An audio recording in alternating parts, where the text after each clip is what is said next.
Olá pessoal, tudo bem? Essa é a nossa primeira aula sobre algumas dicas de Python, tá? E nesse vídeo a gente vai aprender, né, se você já sabe SQL, você já deve conhecer os joins, certo? Mas a gente também pode fazer esses joins utilizando a linguagem Python, tá bom? Então eu preparei um script rápido aqui para mostrar para vocês como fazer isso com o merge do Pandas. Legal? O Pandas é uma biblioteca aí bastante conhecida em Python. E para a gente conseguir fazer isso, eu preparei aqui a nossa tabela, né? São duas tabelas, na verdade. A primeira é a de acessos, tá? Nessa tabela, eu tenho os usuários que realizaram acessos. Então, a gente tem o user ID desses usuários, o nome dos usuários e o total de acessos que eles têm na nossa plataforma. Tá legal? E para compras, a mesma coisa. Só 5 registros aqui. Temos o user ID, username e o total de compras que cada usuário ele realizou, tá? E lembrando que pode ter usuários que fizeram acessos, mas não fizeram compras, que fizeram compras, mas não fizeram acessos, que fizeram os dois. Também tem, tá legal?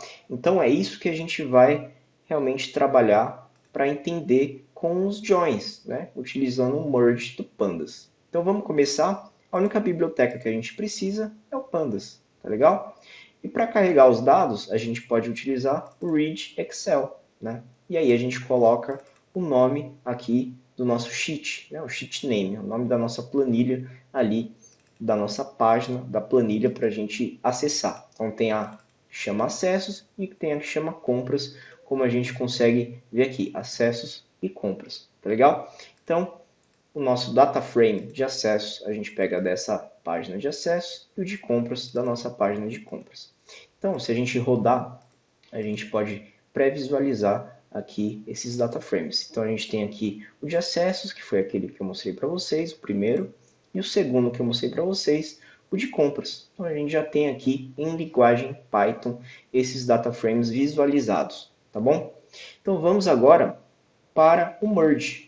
A gente vai fazer primeiro o SQL Join, ou seja, a gente quer os usuários que têm acessos e compras, trazendo também as informações de ambas as tabelas, tá bom? Então a gente pode executar e dessa forma a gente utiliza o merge, né? Primeiro aqui na esquerda a tabela de acessos, depois a tabela de compras, né, dentro já do merge. O how a gente indica como que a gente quer fazer esse merge, como que a gente quer fazer o join. No caso, a gente quer o inner join. Né? O inner join é a mesma coisa que join, tá legal? E aqui no on a gente diz qual que é a chave das duas tabelas que a gente vai utilizar para relacionamento. Né? No caso, a gente está utilizando o user ID, que ele é comum às duas tabelas, tá bom? Então, aqui rodando e mostrando o resultado, a gente tem, né, que a Gabriela, a Rebeca e o Pedro, eles têm tanto acessos quanto compras. Né? E você vê aqui que o merge ele retorna um X e um Y aqui, certo?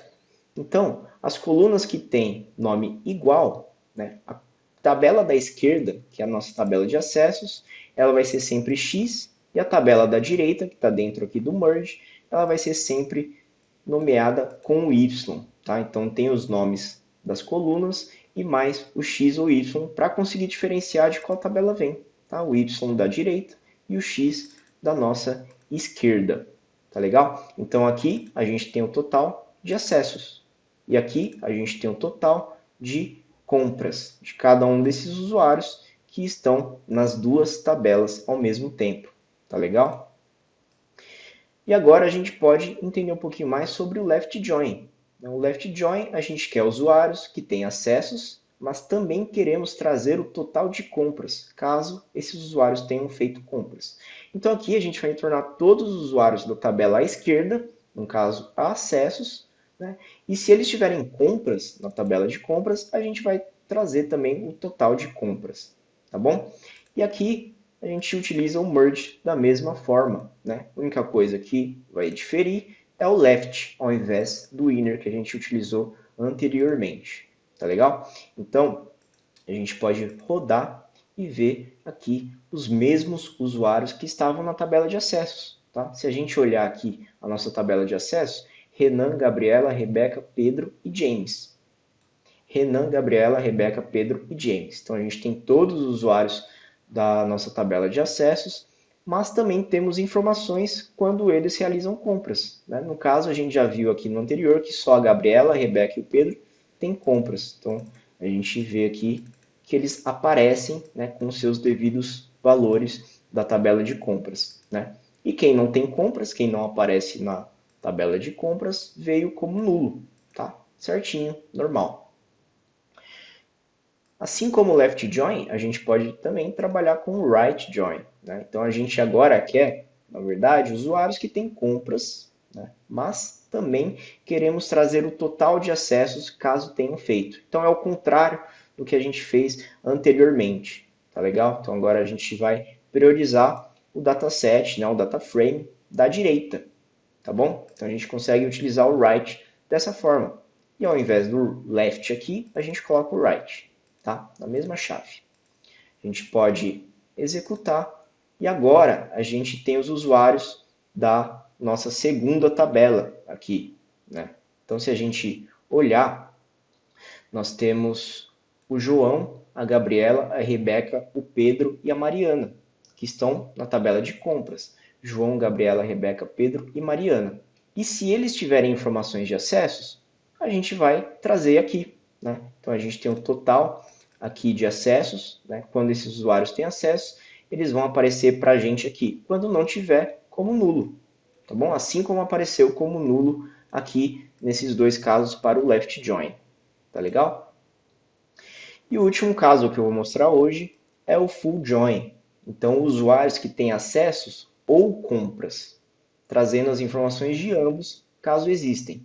Então, presta bastante atenção nesse ou. Ele difere do inner join, porque o inner join é e, né? Então, acessos e compras. Só que agora a gente quer acessos ou compras. Qualquer um dos dois, ele vai ter que aparecer na tabela para a gente. E quando tiver intersecção com a tabela parceira, né, relacionada, a gente vai trazer as informações dessa tabela também. Tá? Então, aqui a gente utiliza o outer, né, o outer join, no caso. Tá? Ele serve como full join aqui no Pandas para a gente. Tá legal? Então, escreve da mesma forma que antes, só alterando o how. Executando, a gente vai ter agora os usuários das duas tabelas. Então, Renan, Gabriela, Rebeca, Pedro e James, né, que estavam ali na nossa tabela de acessos, e a Gabriela, Rebeca, Pedro, João e Mariana, que estão na nossa tabela de compras. Tá bom? Então, é assim que a gente realiza o full join e ele vai trazer as informações de cada uma das tabelas, né? A Gabriela, a Rebeca e o Pedro, eles têm acessos e compras, por isso que eles não têm valores nulos, né? Enquanto que a gente verifica os mesmos valores nulos que a gente viu no left e no right join, aqui no full join, só que os dois ao mesmo tempo. Tá legal? Então é assim que a gente realiza os joins simples, né? Além desses joins, a gente pode fazer os joins com exclusão da intersecção. Então, tanto left, quanto right, quanto full join, a gente consegue excluir a intersecção das tabelas. Tá legal? Então, isso vai ficar para a próxima aula. Obrigado e se gostou do vídeo, dê um like e se inscreva no canal. Até!